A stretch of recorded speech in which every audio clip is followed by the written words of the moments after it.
सूरज की पहली किरणें जब हिमालय की तलहटी में बसे छोटे से गांव सूरजपुर की पहाड़ियों पर पड़ी, तो अर्जुन ने अपनी लाठी को कंधे पर टिकाया और अपनी भेड़ों और बकरियों के झुंड को हाँकना शुरू किया।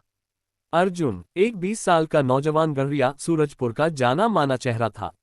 उसकी त्वचा सूरज की तपिश से सांवली हो चुकी थी और उसकी आंखों में एक चमक थी जो शरारत और मासूमियत का मिश्रण थी।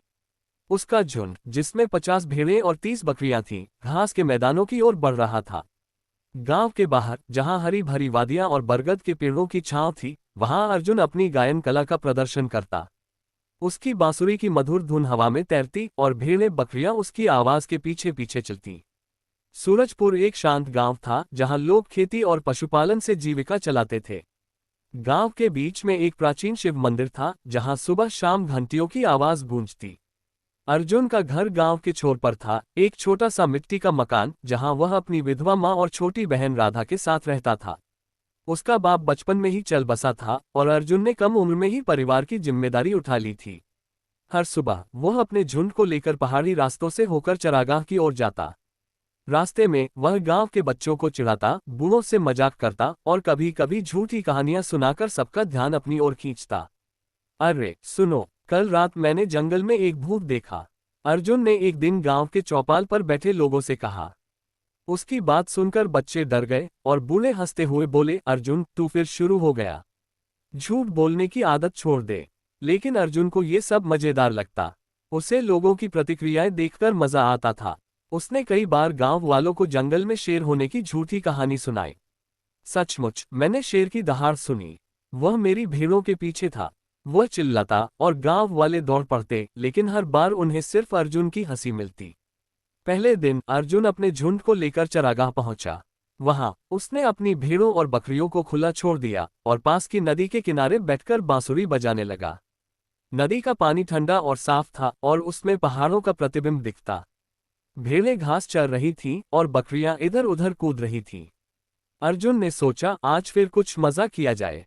उसने अपनी बांसुरी जेब में रखी और जोर से चिल्लाया, शेर, शेर आया, मेरी भेड़ों को बचाओ। उसकी आवाज पहाड़ियों में गूंजी और कुछ ही देर में गांव के कुछ लोग लाठियां और कुल्हाड़ियां लेकर दौड़े आए।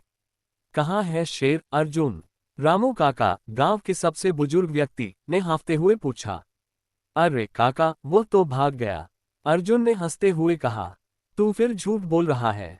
रामू काका ने गुस्से में अपनी लाठी जमीन पर पटकी। ऐसा मत कर अर्जुन, एक दिन सचमुच शेर आएगा और तब कोई तेरी मदद को नहीं आएगा। हाँ हाँ ठीक है काका, अर्जुन ने बेपरवाही से जवाब दिया और अपनी भेड़ों को हाँकने लगा। दिन बीता और सूरज डूबने से पहले अर्जुन अपने झुंड को वापस गांव ले आया। उसकी मां ने उसे खाना परोसा, बाजरे की रोटी और दाल। राधा ने भाई से पूछा, भैया तुम दिन भर क्या करते हो? बस भेड़ें चराता हूँ और थोड़ा मजा करता हूँ, अर्जुन ने मुस्कुराते हुए कहा। उस रात वह अपनी झूठी कहानी की सफलता पर हंसता रहा। अगली सुबह अर्जुन फिर अपने झुंड को लेकर निकला। आज वह एक अलग रास्ते से गया जो जंगल के करीब से होकर गुजरता था। रास्ते में उसने एक बूढ़े साधु को देखा जो एक पेड़ के नीचे ध्यानमग्न था। अर्जुन ने सोचा, चलो इस साधु को भी अपनी कहानी सुनाई जाए। वह साधु के पास गया और बोला, बाबा जी, जंगल में शेर है। मैंने कल उसे देखा, मेरी भेड़ों को खा जाएगा। साधु ने आंखें खोली और शांत स्वर में कहा, बेटा झूठ बोलना पाप है, सत्य ही जीवन का आधार है। जी बाबा जी, अर्जुन ने सिर हिलाया लेकिन मन ही मन हंस रहा था। वह चरागाह पहुंचा और फिर से अपनी शरारत शुरू की। उसने दोपहर को फिर चिल्लाना शुरू किया, शेर, शेर, मदद करो। इस बार गांव के कुछ जवान और बच्चे दौड़ आए, लेकिन जब उन्हें कोई शेर नहीं दिखा तो वे गुस्से में वापस लौट गए। अर्जुन, तू हमें बेवकूफ बना रहा है, गोपाल, गांव का एक युवक ने गुस्से में कहा। अरे मैं तो मजाक कर रहा था, अर्जुन ने हंसते हुए जवाब दिया। देख, ऐसा बार बार मत करना, हम हर बार नहीं आएंगे, गोपाल ने चेतावनी दी। उस दिन अर्जुन ने अपनी भेड़ों और बकरियों को नदी के किनारे चरने दिया। उसने एक नया गीत गाया जो उसने खुद बनाया था। उसकी बांसुरी की धुन इतनी सुरीली थी कि पास का एक खरगोश भी रुककर सुनने लगा। लेकिन अर्जुन का दिमाग फिर शरारत की ओर गया।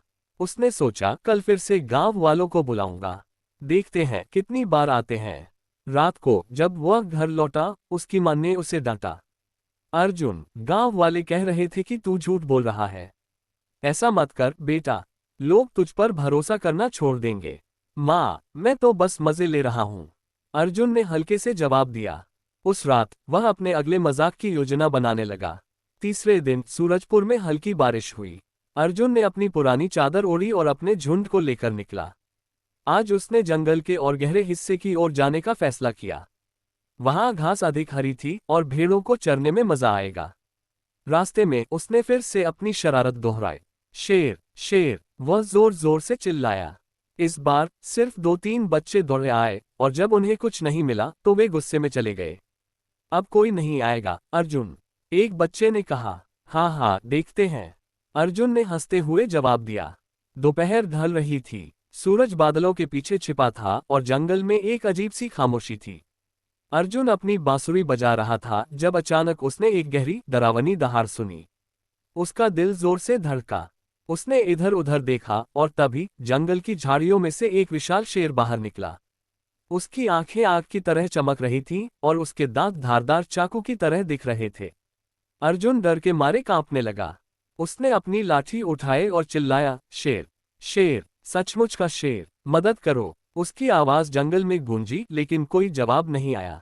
उसने फिर चिल्लाया, गांव वालों, मेरी भेड़ों को बचाओ। लेकिन गांव दूर था और कोई नहीं आया।